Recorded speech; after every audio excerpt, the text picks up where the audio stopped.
உங்கள் ஜாதக அமைப்புப்படி இது கொஞ்சம் சறுக்கலான நேரம். இந்த நேரத்தில் உங்ககிட்ட இருக்கிற பொன் பொருள் பதவி எல்லாமே கொஞ்சம் கொஞ்சமாக கையை விட்டு போயிடும். ஐயா என்னங்க எப்படி சொல்றீங்க? இன்னும் எத்தனை நாள் இப்படி இருக்குங்க ஐயா?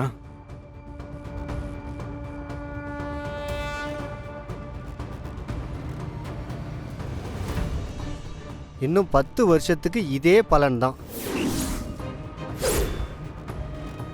உங்களால் எதையும் ஆள முடியாது. எந்த வினையும் உங்களை சீண்டாம பார்த்துக்கிட்டு காலத்தை ஓட்டிடுங்க. ஐயா, இதுக்கு பரிகாரம் ஏதாவது?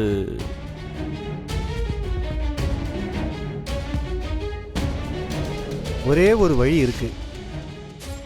ஐயா என்னங்க ஐயா அது?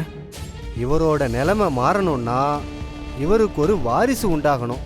அந்த வாரிசோட ஜாதக அமைப்பு வச்சு இவர் வாழ்க்கையில் ஓஹோன்னு வரலாம். என்னையா சொல்கிறீங்க? என் தம்பிக்கு இத்தனை வருஷத்தில் குழந்தை பாக்கியமே இல்லைங்களையா? அதுக்கு என்ன, ரெண்டாவதா ஒரு கல்யாணம் பண்ணிக்க வேண்டியதானே?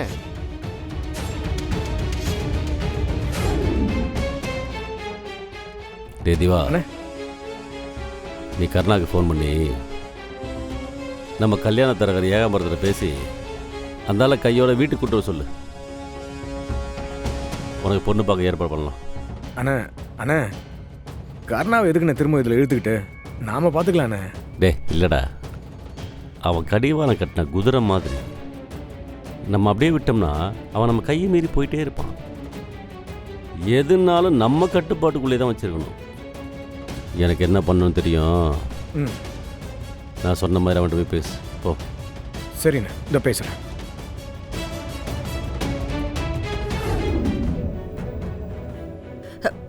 இங்க இருக்காது. எங்க வச்ச?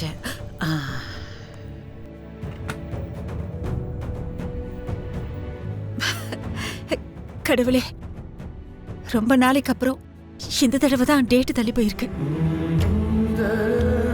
எந்த முறையாவது டெஸ்ட் ரிசல்ட் நல்ல முடிவா வரணும்.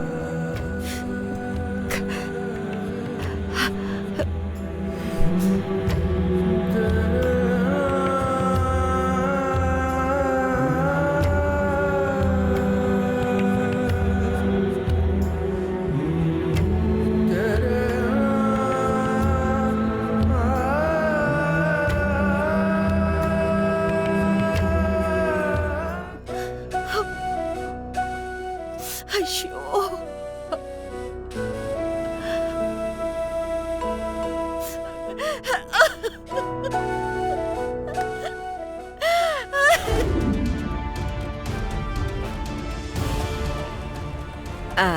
வணக்கங்க. நல்லா இருக்கீங்களா? நல்லா இருக்குமா. வணக்கம்மா.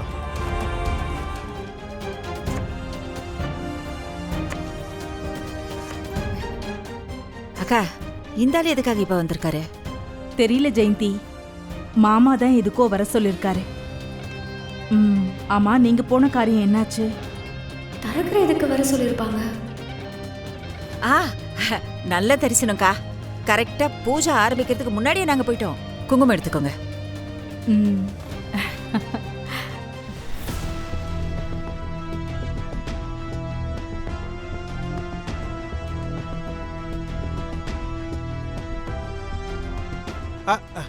ஐயா வணக்கங்க ஐயா. வணக்கம். உட்காருங்க. சரிங்க. அப்புறம் என்ன விஷயங்கய்யா, அவசரமாக வர சொன்னீங்க? அது ஒன்றும் இல்லை தரகர,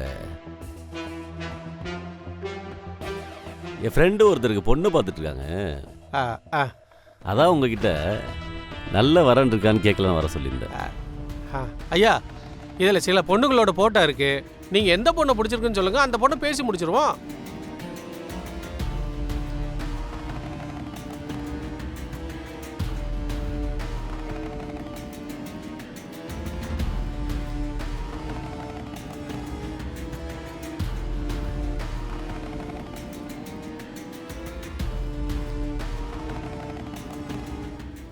இந்த பொண்ணு நல்லா இருக்கலாடா?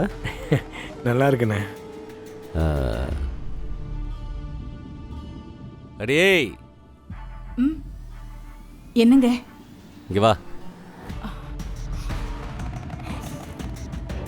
சொல்லுங்க.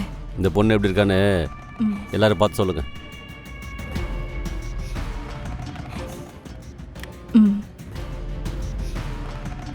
ம். கொடுங்க ஐயா.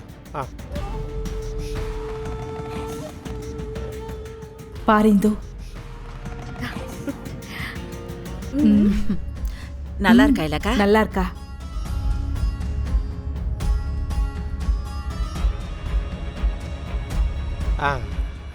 ஆமாம், இந்த பொண்ணு எப்படி? பொண்ணு ரொம்ப தங்கமான பொண்ணுங்கய்யா. நல்ல குடும்பம். என்ன ஒன்று, அவங்க வீட்டில் கொஞ்சம் வசதி கம்மி. ஆ,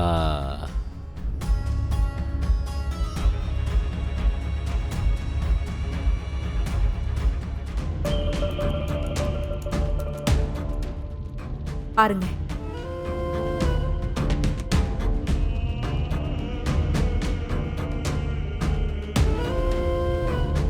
ஜெயந்தி, மாமா, இந்த பொண்ணு எப்படிமா இருக்கா? மாமா, வசதியில கொஞ்சம் கம்மியா இருந்தாலும் மூக்கு முழியமா பார்க்க லட்சணமா மகாலட்சுமி மாதிரி இருக்கா மாமா. இந்த பொண்ணையே உங்க ஃப்ரெண்டுக்கு கல்யாணம் பண்ணி வச்சிருங்க. அப்புறம் என்ன, சம்பந்தப்பட்டவங்களே பார்த்து பொண்ணு அழகா இருக்குன்னு ஓகே சொல்லிட்டாங்க. அதுக்கு என்கிட்ட ஒரு வார்த்தை கூட கேட்காம உன் இஷ்டத்துக்கு தரகரை வர சொன்னா என்னடா அர்த்தம்? பாருங்க, நான் உங்ககிட்ட திவாகருக்கு 2வது கல்யாணம் பண்ண போறேன்னு சொல்லி பர்மிஷன்லாம் கேட்கல.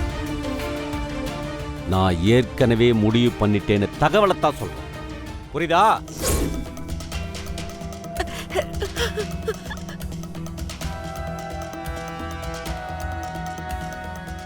எனக்கு யாரோட விருப்பமும் தேவையில்லை. நான் திவாகருக்கு இன்னொரு கல்யாணம் பண்ணி வைக்கிறதுன்னு ஏற்கனவே முடிவு பண்ணிட்டேன்.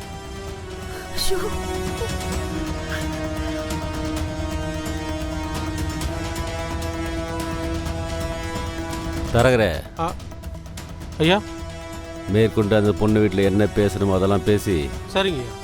பொண்ணு பார்க்க என்னைக்கு வரணும்னு கேட்டு சொல்லு. இங்க பாருங்க, என்னதான் நீங்க முடிவு பண்ணாலும் இது சட்டப்படி தப்பு.